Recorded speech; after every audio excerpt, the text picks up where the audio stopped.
In this video, I'm going to talk about the time that I diagnosed something and got it really, really wrong and had no payoff whatsoever.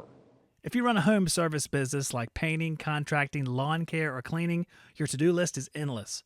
From hiring staff to mountains of paperwork, not to mention doing the actual work that pays the bills. Jobber is a mobile and online app that helps you organize your business and look professional. With Jobber, you can quote jobs, schedule your crew, invoice, and get paid all in one place. Try it free today at getjobber.com/shop talk. Now, throughout my career, I did a lot of service calls for many, many years. Over 2 decades, or around 2 decades worth of service calls. And I saw all manner of failures, from the most common, run capacitors, blower motors, blah, blah, blah, low refrigerant, to extremely rare, things that took a little bit of figuring out, like check valves that were blocked and so on.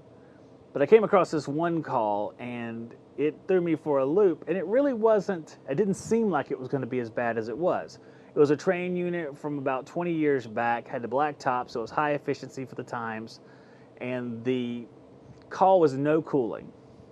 I don't remember much about what time of year it was. I know it was summertime, but it's been a long time since I worked on it, so I'm going to try to do this the best I can, because it's a good illustration of oops, darn, and see what you guys would do. So upon checking this unit out, I found out that it had a lower than normal head pressure and a higher than normal suction pressure. So that's a symptom of a few different things. It could be an inefficient compressor, it could be reversing valve issues, it could be expansion valve issues, improper metering device, a whole lot of different things. Now, this unit had been installed for a while, so I knew it wasn't the wrong expansion valve because I'd been there before, and it wasn't a piston anyway, it was an expansion valve, so I didn't think it would be an issue like that. It was a train system, so train systems are installed by comfort specialists, so there's nothing to worry about there. Just kidding. Everything's fine. So in looking at the reversing valve, you can do a few things to see if it's stuck. You can tap on it with a hammer, which is the most basic thing. You can try to use a magnet to see where the reversing valve is at, because you can actually sit the magnets on the reversing valve and you can see the position of the valve.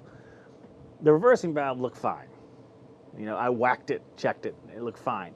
So I was down to compressor or expansion valve. It was very hard to tell. If the expansion valve was failed, it would look like an inefficient compressor. It would cause the compressor to run at a lower amperage because there was a lower compression ratio. So it's a little bit tricky. Now here's where it gets a little bit strange. I went to change the TXV. It was the cheaper of the two, and I was able to pump the system down. Because I was able to pump the system down, it appeared to me like the compressor was working just fine. It was able to do that work, which is a pretty, not all compressors that are failing can do that, especially inefficient compressor. It'll just end up cycling or going off on overload, or just not being able to complete the job. But it did it fine. So I pumped it down and I went to change the TXV. I swapped it out because of the two repairs, the TXV is a lot easier too. So if there's any guessing involved, I'd rather guess on something that's easier and cost me less in case I have to eat it, which I had to. I had to eat it. I started the system back up. It was running the exact same way. Lower than normal head pressure, higher than normal suction pressure, and I came to the conclusion that it must have been the compressor.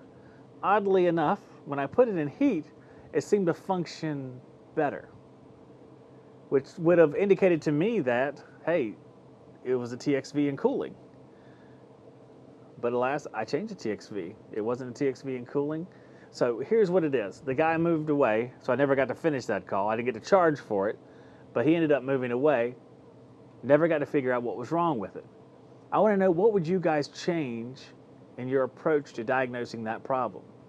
Is there something you would have done? Now, it's been a long time since I was there, so I don't remember all the different things I did, but I think I communicated most of what I did, I think.